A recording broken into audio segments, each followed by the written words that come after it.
Hey there, this is your orchestration tutor, Thomas Goss. Yesterday, I released the first of the website evaluation compilations for the 2020 Orchestration Challenge, and now I'm very happy to bring you the the basic level Patreon evaluations. But that doesn't mean that these scores are basic by any means. There are beautiful, exquisite moments in them. There's some cleverly calculated orchestration, and there are some works which have a beautiful subtlety to them, even though on the surface they appear to be fairly simple. So, with all that in mind, it's almost like a split-up compilation, since each of these evaluations is only about the length of an evaluation that would be in one of the website evaluation compilations. But I'm going a little bit of an extra mile here, spending a little bit more time talking about each score and releasing them individually with a little bit more back and forth, thinking about as if I were evaluating this, say, in one of our live sessions. So we're going to start off right away with Timothy's score right here with his entry. I thought it was exquisite, to use that word again. It just has this wonderful bell percussion based entrance, and then it just goes from there with beautiful subtle effects, which I'll talk over. Now, some people might know Timothy as the publisher of the Omni series of film scores, of which he sent me a few recently, and I'm really looking at them and sort of marveling over how beautifully professional they are. And Timothy actually entered, I think, as a website subscriber, but then after he joined on his support, before the evaluation started, I basically bumped up his presence to at least that of a Patreon supporters, and there is another entrant who sent me a really great score who did that as well. So it is possible to move up your level of involvement as a website subscriber if you have sort of an inkling to have a little bit more, if you sort of have second thoughts and want to change things at the last minute about maybe how much support, how much visibility your score might get, or how much you want to engage with the Patreon crowd, right? So, back to the score. All right, so my only comment about here, which might be a possible critique, is how many percussionists do we have, right? A standard amount for a medium-sized orchestra would be 3 percussionists. And here we have this little ting on the triangle, which, you cannot hear it in the mock-up, and I doubt that it would make much impact live. And it's a beautiful, subtle little thing, maybe something that could be, striped or something like that if you had limited players. But, I think in this particular situation, as presenting this as a concert work to be performed on stage, it's not really giving anybody the chance to double up on that, right? Say you've got your antique cymbal player right here playing on rubber mallets, and to sort of hold an extra little triangle beater in one hand and kind of hit it. I mean, that's all possible, but it's nothing that I would ask them to do, right? Because sometimes they can be a little picky and a little defensive and say, I've got nowhere to hang it, or, But, having said that, percussionists are generally speaking like the most reasonable in the orchestra about going outside the traditional way of doing things, because they're constantly doing that. They're hanging one thing off of somewhere else and doing this over there. But I would just say, just seeing how unnecessary it is compared to all the other sort of tinging going on in here, I would say basically just cut the triangle, because it doesn't do. I think there's like a little triangle roll on the next page, so you could leave that in, or maybe give it to another instrument where it would have a little more impact, or have a some kind of pitch. All right, now one of the things that I noticed about the scoring of these patterns in here in harp and celesta, which, by the way, I feel are very effective, is that these groupings here of threes, these little phrasing groupings, and written out groupings, they immediately set up the tension between the 6/4 and the 12/8 that is to come on the next screen. So that's also a very cool kind of a syncopation sort of a thing. Here we go. Rubber mallets, softest mallets. So I would say like a soft yarn on the song bells, and medium motor, softest mallets on the vibraphone. That would be, I think that's a different mallet. Like you would want something that had a little bit a bigger head. I think bigger. The actual what you want to use to strike the mallet with, I think you want it a little bit bigger than like a standard percussion mallet, but I could be wrong. I just have seen so many different jazz vibe players, and I was a huge follower of Milt Jackson back when I was a kid. My mother owned the Fontessa album of Modern Jazz Quartet, and I just listened to it a zillion times, and had so much respect for Milt Jackson. So I tried to absorb that, tried to watch different vibe players play, and so on. All right, so and then rubber mallets on your antique cymbals. So it gives everything a very gamelan type of a sound. And I might put that in the description for this when I post it. Yeah, it has that, and also just in the way that the patterns sort of kind of jingle across one another and so on. Just really has that beautiful gamelan sound. All right, so here we're coming in with artificial harmonics in our first and second violins. And I would say solo pizzicato, I mean, I don't know if you would really need to go solo with that. I mean, you're trying to be incredibly delicate here, and you're starting off triple P in your horns and winds, and I think that the section could also do the pizzicato just absolutely perfectly beautiful, and it sort of spreads the sound, right? As opposed to like the solo instrument basically has a connotation of intimacy, right? Which I feel right in this context is you want some distance, right? So yeah, it's just whatever choice that what's the meaning, right, behind the use of the instrument. So here the artificial harmonics are underlining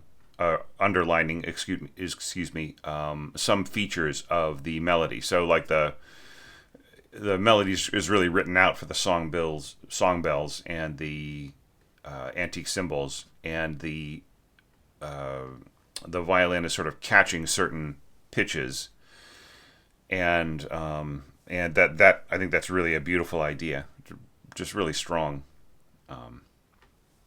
I mean, there is a cinematic quality to this, and of course Timothy, in bringing those scores to life and kind of rescoring them in a way. I don't know how many people out there have seen especially from maybe the 70s, the 50s, going forward to the 90s and so on. Some of the written out scores can seem a little strange, right? And what Timothy and Chris Siddle and some others have done is to redo it as a study score, and it's immediately comprehensible. But that's not exactly what you're going to see on the stand. In my own somewhat limited experience of scoring out big film scores, I was lucky enough from my own background as a concert composer to be working with, in one case, a concert orchestra that did film scores, right? And they were really happy to have everything written out in a concert score format. Of course, with with this sort of standard numbered bars on every numbers on every bars and so on. But yeah, they really actually the conductor and the players did want to have more of a concert score layout and concert parts and so on. So that was fine with me. Just sort of doing everything as normal, but of course taking into account the other factors that needed to be in there. I like this right in here where things come to a close and the harp and the celesta sort of simplify, and the vibes sort of take over more of the harmony as they do. It's just such great ideas. Okay, so to talk about the winds, I'm really glad that since this has a sort of a film score quality to it. It's perfectly fine as a concert work, but there's a feeling of film score to this. I'm really glad that niente wasn't used on especially on the clarinets, because it's really unnecessary, right? The triple P is perfectly fine for coming from silence into sound, just in a kind of a really normal way, right? I'd say niente is an extreme, and it is something where you're really focusing the audience's attention on the fact that there was nothing, and then gradually something sort of came out of nothing, and you can really count on them listening for that, right? But I'm seeing niente used more and more as a kind of a just sort of like it's like a crescendo, and that's so wrong, right? It sort of robs niente of its sort of beautiful preciousness. I think I've only used it maybe 3 or 4 times out of I'm trying to think how many hours of concert music and other music that I've scored. I think when I started this channel, there was like 25, and it must have. I'm not going to say that I've scored over 100 hours of music, but yeah, maybe I should go back and do a count. All right, so so this is really good muted horn coming in under the clarinets. This is that pitch in the piano part that holds on to the. It's sort of like these are the sort of suspended kind of pitches that the music rises from. So really, really great choice. And then right in here are a flute and oboe in octaves. That works beautifully with the clarinets underneath. So it just is going to have a beautiful glowing sound. Then here, I would say, like, you only have one piccolo, so solo, right, on the piccolo part. And yeah, same thing with the first bassoon. It's I don't even know if you need to mark solo there so much, but it is a beautiful effect, right? The stacking bassoon and piccolo together. In this case, the sound of it, right, is going to be like 4 octaves apart. So that just has this wonderful crispness to it. Which works really, really well with all of the jangly overtones and the artificial harmonics. It's just like I said, exquisite. And then here, like after the artificial harmonics let up, the strings come in and they almost sound like this sort of alien element. Like, wow, what is that? All of a sudden we have mezzo piano strings right in there. So I'm not quite sure what is meant here. Crescendo to mezzo piano. So maybe this was supposed to be pianissimo and then crescendo through to mezzo piano. I'm not sure about that, but anyway. But yeah, I think that having seen this, the player would just like drop down to mezzo piano again. So if that's what you mean, then all good. But it's a little strange having this crescendo and then implied drop happen in the middle of a phrase, right? So just kind of looking at the bowing. So I would think that this would be an up bow, right, and then down. I mean, it works, but it's just a little, like, at the tempo that this is all going, there's like less control for the player with those long bows, but it's all good. I mean, it's all doable. All right. Yeah, and so muted here, muted there. Was this intended to be muted, perhaps? Just to kind of all have that same little notch taken out of the overtones. All right, and then of course, like ending here with clarinets, and I just felt this was a very strong way of ending this phrase. A2 horns, and and then the clarinet on top of there. Now here, like, you mark A2 on a split voice, so you don't need to do that, right? We know, right? If we have two separate voices and we only have two clarinets, so if you were to say A2 here, then it might be misinterpreted by the engraver as meaning that the upper part actually had two clarinetists on it and the lower part was like maybe one, in which case it would be better to go like 1, 2, and then 3 underneath. But I mean, all that. You're probably looking and going, damn it. So like, I'm not going to overstress possible engraving difficulties. But yeah, so both of these, for our non-transposing viewers, both of these are holding an E octave, just like in the piano score, right? So with A clarinets, it's down a minor third, right? So from G, it's an E, down a perfect fifth from B is an E, right? So we have the E octaves, and then we have this little second clarinet right in here, wandering its way down with the third horn. It's perfectly fine to have the held notes, the unimportant notes, played by the secondary players, and to have the just the big guns, like the top player, to handle like a beautiful expressive thing like this. Or you can just leave it alone and leave it to the players, right? So this could also have been like first clarinetist playing this and first horn player playing that, and then this A2 could just be played by like second and fourth horn, right? So that's another way that you could have possibly done this, and then a little roll at the end. It's funny. I evaluated a score just before this that had that. It's in the A compilation of evaluations of website subscribers, and it also had like that little E roll, and it's funny how like there's a really similar effect, even though the orchestration is so incredibly different between those two very worthy scores. So yeah, and this is beautiful right in here, and just adding the node above the held E.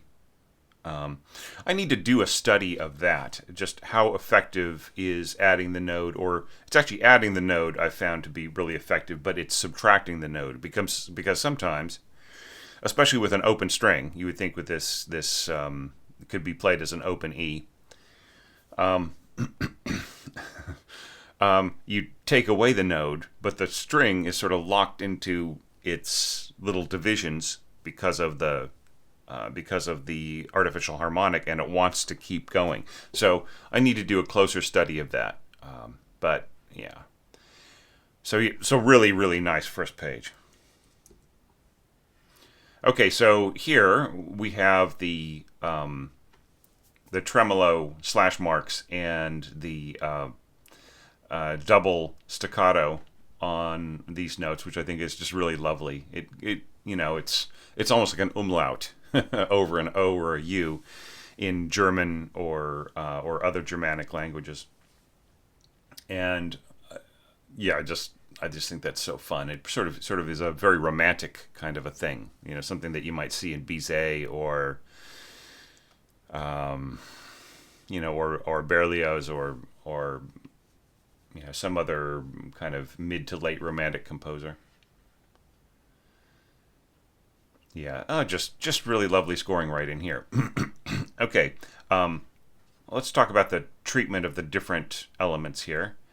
So here you've got a low D to like the D below the staff, and thinking about, our ottava here, or ottava bassa, and then going to, and this is actually the way to score it, not to just have an ottava bassa under the low note and then going to the same written note without the line, and then it's just confusing, right? So it's better to have the beam group under ottava bassa, right? So it's a kind of situation where the harpist will probably play the first three notes with the left hand and the second two with the right hand, right? They'll just have their, they'll go, ring finger, thumb in the left hand, and then the right hand takes over and goes, probably would go like maybe 3-1 here. Yeah, I'm waving my hands mystically in front of my face right now. But yeah, so, it's, if you want to be a perfectionist about it, you might want to score it so that both staves were in bass clef, and then the notes that would probably go to the right hand would be scored up there. But that's just being picky. All of this would be covered by the left hand.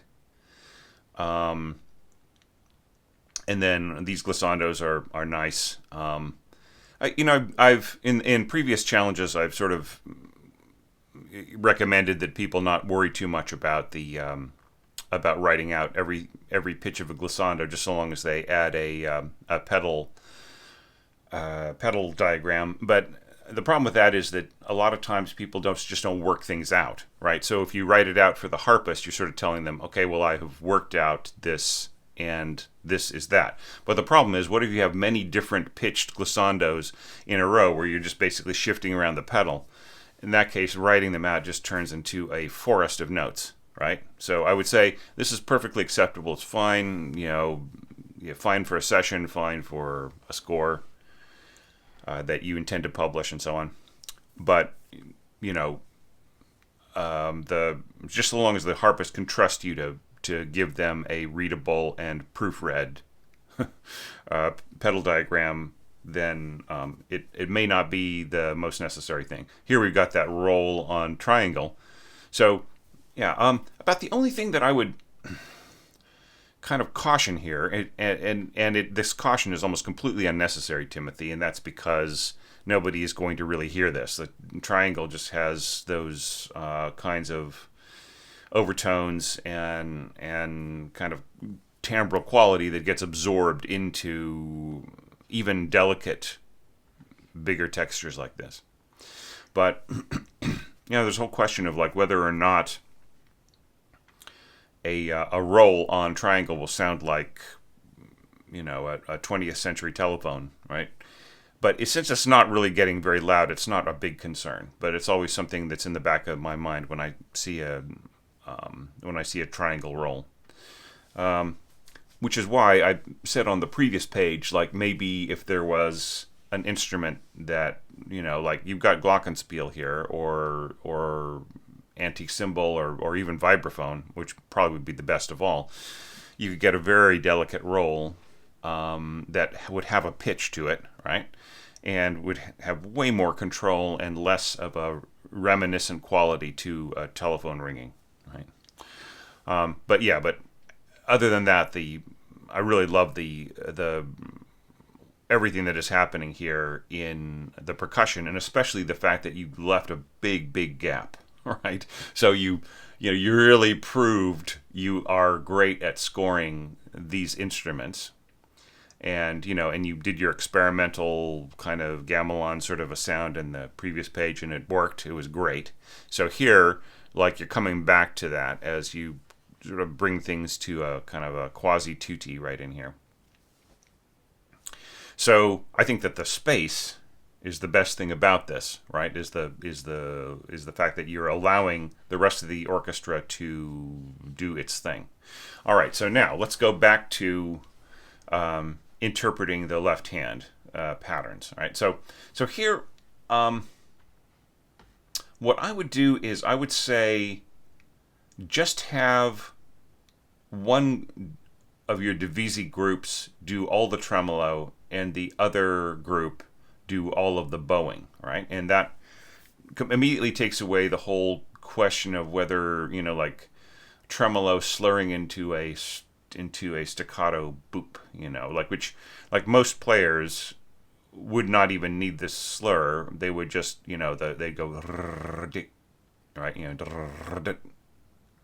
so slurring into it is, I'm not saying it's meaningless, because there are some subtleties to that you could, you could have the player, as they are finishing up their slur, or excuse me, as they're finishing up their tremolo, just have a slight bit of a held quality where they slur up to a little tick here. But I think it's the kind of subtlety that will be completely buried right next to all of this doubling, right? So make it easy on the players.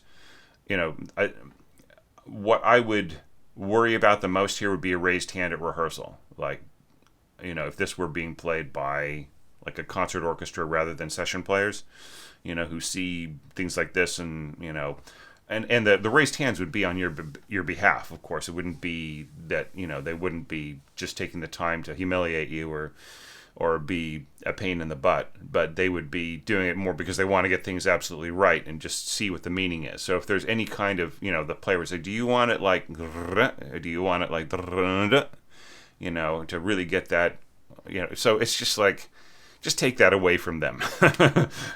Just have one, just have the upper group do the slurs and the lower group do the tremolos, right? Throughout, I would say. And then you can just dispense with the slurs for any of the groups, any of the divisi groups that are doing the tremolos. I mean, it's a really cool idea to sort of go between the two, but it's something that will be orally, aurally, orally indistinguishable. Right? And just lovely standard patterns in the violas. All right, so but let's talk about the trading off. Contrabassoon to bassoon, and then bass clarinet. I just think it's lovely. It's the using the instruments at their strongest, and also keeping the dynamics very subtle. I think that's great. So that is of a piece, is of a piece of the previous screen, and also allows these lovely late romantic twitters to come out really nicely in the flutes. All right, so that just leaves discussion of the violins and first and second violins, and that's a really great idea to have divisi octaves with one part playing beautiful slurs and the other part playing tremolos. So here, I think you want a nice long down bow on this, right? So it would be better to go just down, up, down, up, down, up, down, up, down, up, down.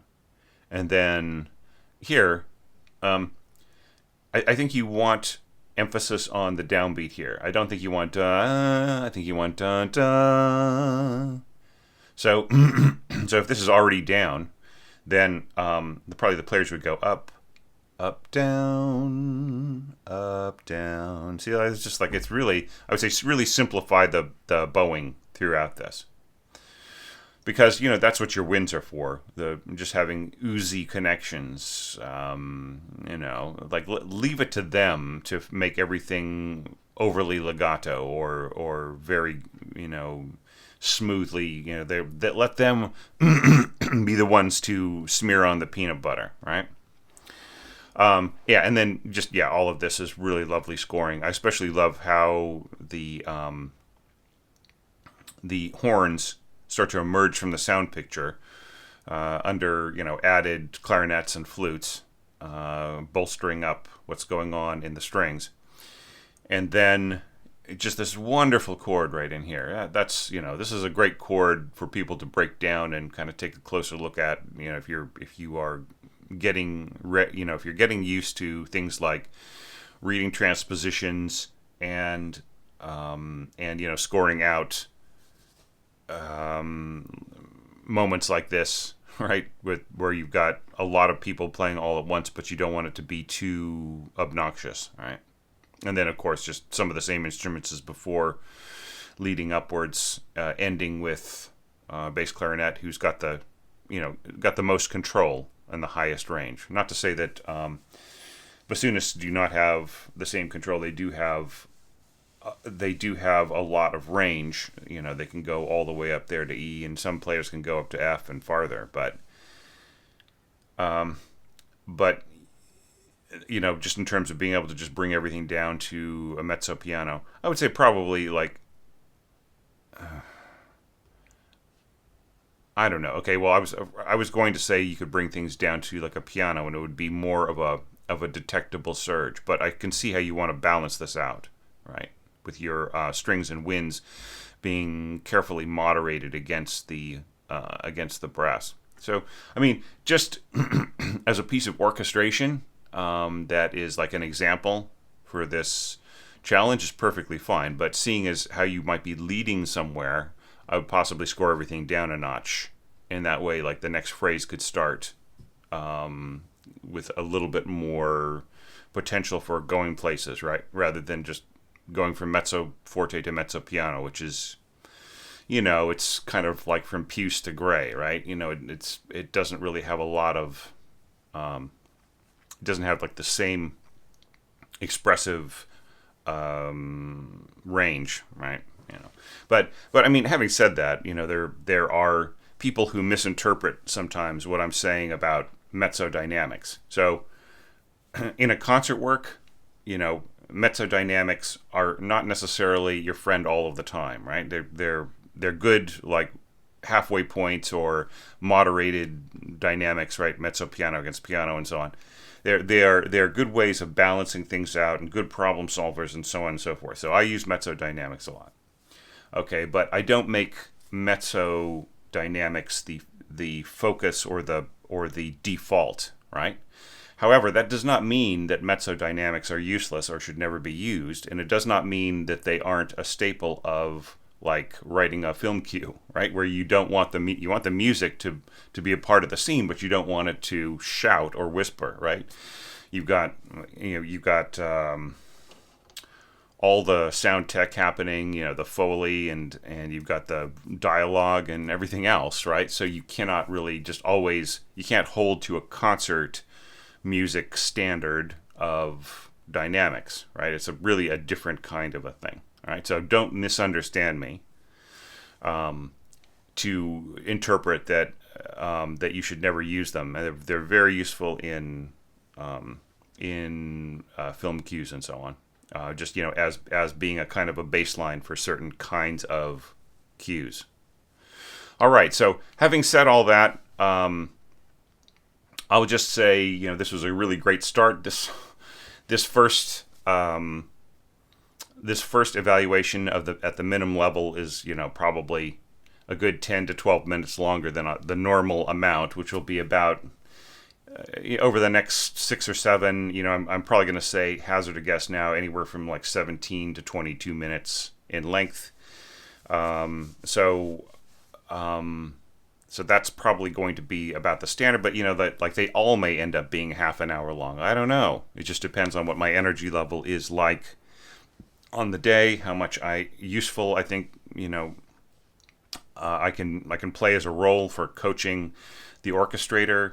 And just having said this, all of the little tweaks and everything else, I would say that like Timothy, you could take this and you could put it on the stands and it would be fine, right?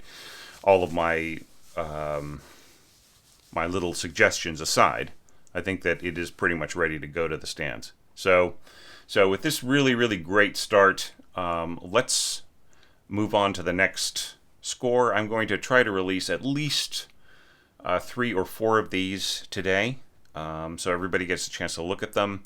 But I really feel like I'm on a roll here. I really love the level of scoring and ingenuity and passion that everybody's put into their entries. Even some of the entries where the obviously the participant is not an experienced orchestrator, or it's their first time trying out. That is actually great because it gives me so much to talk about, and I think that it can be a very elevating experience. And I've seen people come in, they're with sending me their very first or second attempt at orchestration as their first entry, and then seen them grow over the years to become more, and like to where they're putting out stuff that is, pretty much ready to put on the stands. So if their growth has anything to do with these yearly challenges, then I'm honored. But whether it does or not, it is totally fine to send me a score. If it's your first attempt at orchestration, right? Because there's just so much that you can learn, and I never make a negative example of anybody, because that is the uncoolest thing to do. All right. So thanks so much, Timothy. Thanks everybody out there watching and supporting on Patreon, making this all possible. It just makes a huge difference. None of this could exist without your support, really, and I wouldn't be able to find the time to do it. So I will see you in the next Minim evaluation video.